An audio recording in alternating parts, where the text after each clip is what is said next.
Doctor Ravi. അറിയാം.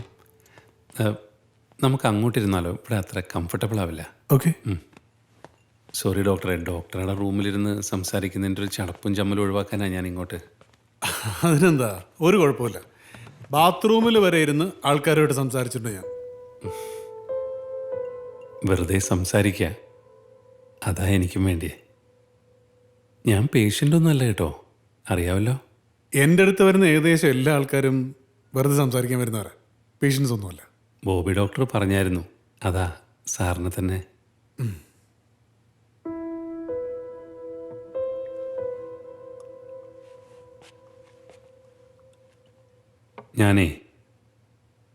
ഞാനൊരു കഥ പോലെ പറയാം. നെൽസൺ മാത്യു എന്ന എൻ്റെ പേര്. 41 വയസ്സ്. ഇടുക്കിയിലെ മുള്ളന്തണ്ടിലാണ് ജനിച്ചത്. അവിടെ തന്നെ ചെറിയ റോഡ് കോൺട്രാക്റ്റൊക്കെ ആയിട്ടാണ് തുടങ്ങിയത്.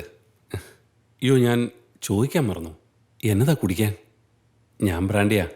ഒന്നും വേണ്ട, അല്ലെങ്കിൽ ഒരു നാരങ്ങ വെള്ളം നിർബന്ധമാണെങ്കിൽ.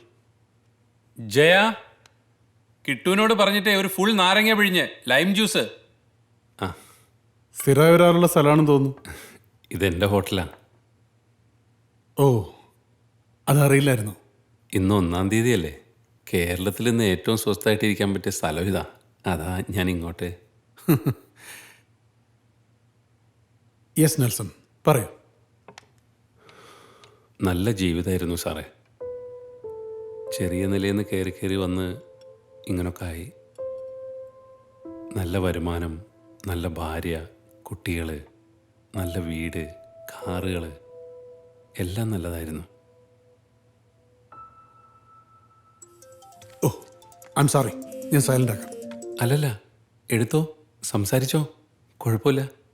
അങ്ങനല്ല, അത് പാടില്ല എന്നാണ്. പറയൂ. 2 മാസങ്ങൾക്ക് മുൻപാണ്, കൃത്യമായി പറഞ്ഞ കഴിഞ്ഞ ന്യൂ ഇയറിൻ്റെ അന്ന്, നമ്മുടെ ഇവിടെ ഹയാത്ത് ഹോട്ടലിൽ വെച്ചൊരു പാർട്ടി.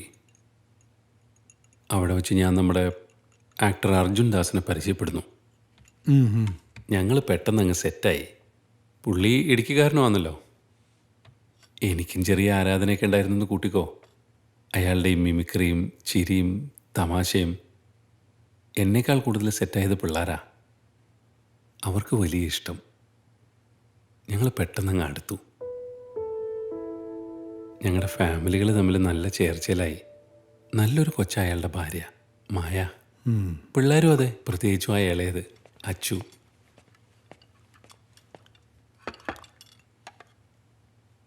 താങ്ക്സ്.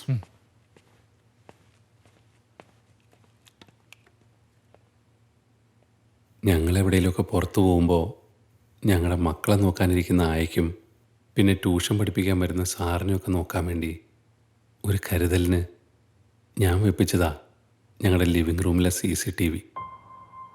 പിന്നെ അതവിടെ ഇരിക്കുന്ന കാര്യം ഞങ്ങളങ്ങ് മറന്നു. ബെഡ്റൂമിലൊന്നും അല്ലല്ലോ. കഴിഞ്ഞ ആഴ്ച അതിൻ്റെ കമ്പനിയിൽ നിന്ന് ആനുവൽ മെയിൻ്റനൻസിന് വന്നപ്പോൾ വെറുതെ ഒന്ന് ഓടിച്ചു നോക്കിയതാ അതിൽ റെക്കോർഡായ വീഡിയോകൾ. ഞാനില്ലാത്ത സമയങ്ങളിൽ എൻ്റെ കുഞ്ഞുങ്ങൾ സ്കൂളിലായിരിക്കുമ്പോൾ ഈ അർജുൻ ദാസിൻ്റെ ഭാര്യയെ കാണാൻ വരും.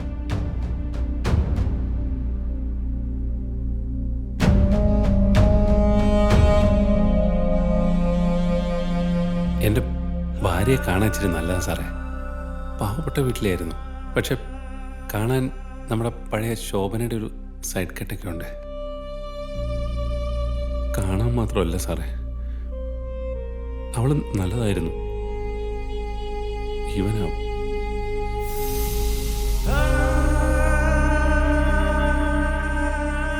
ഞാൻ വലിയ നിറവൊന്നുമില്ല കാണാനും. അവൻ 6 പാക്കാ, ഗ്ലാമറാ, തമാശയൊക്കെ പറയും. പക്ഷെ ഞാൻ നല്ലൊരു കെട്ടിയോനാ സാറേ, നല്ലൊരു അപ്പനും. അതിനി ആരൊക്കെ എന്തൊക്കെ പറഞ്ഞാലും അതങ്ങനെ തന്നെ. ഈ 2 മാസം കൊണ്ട് അവൻ എൻ്റെ അടുത്ത സുഹൃത്തായതാ. എനിക്ക് വലിയ ആത്മാർത്ഥതയായിരുന്നു സാറേ. അവൻ എന്നോടിങ്ങനെ, ഞാൻ അവനൊരു കൂട്ടുകാരനായിട്ട് കണ്ടതല്ലേ.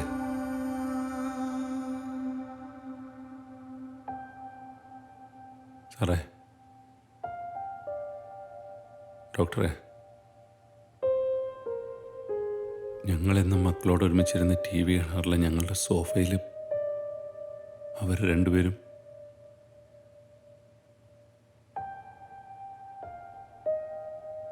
എൻ്റെ സോഫയല്ലേ? ഞങ്ങൾ രണ്ടുപേരും ഒരുമിച്ച് പോയി വാങ്ങിച്ച സോഫയാ.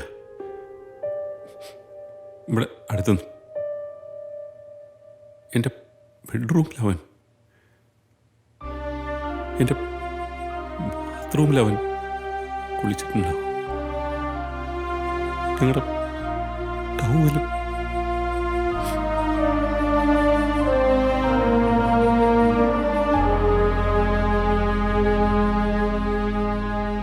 അവക്കങ്ങനെ ഒരു ഇഷ്ടം വന്നത് ഞാൻ അറിഞ്ഞില്ല. സത്യം, ഒരു മാറ്റമില്ലായിരുന്നു ഒന്നിനും. അവള് പഴയതുപോലെ തന്നെ എൻ്റെ അടുത്ത്. അത് ഓർക്കുമ്പോഴാണ് തകർന്നു പോകുന്നത്. അങ്ങനെയൊക്കെ പറ്റുമോ?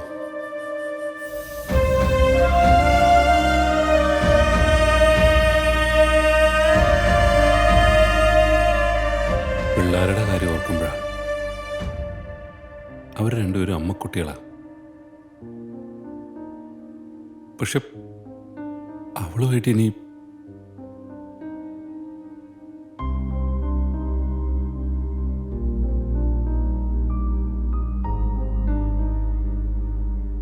അവക്കിപ്പോ അവൻ്റെ മണോ?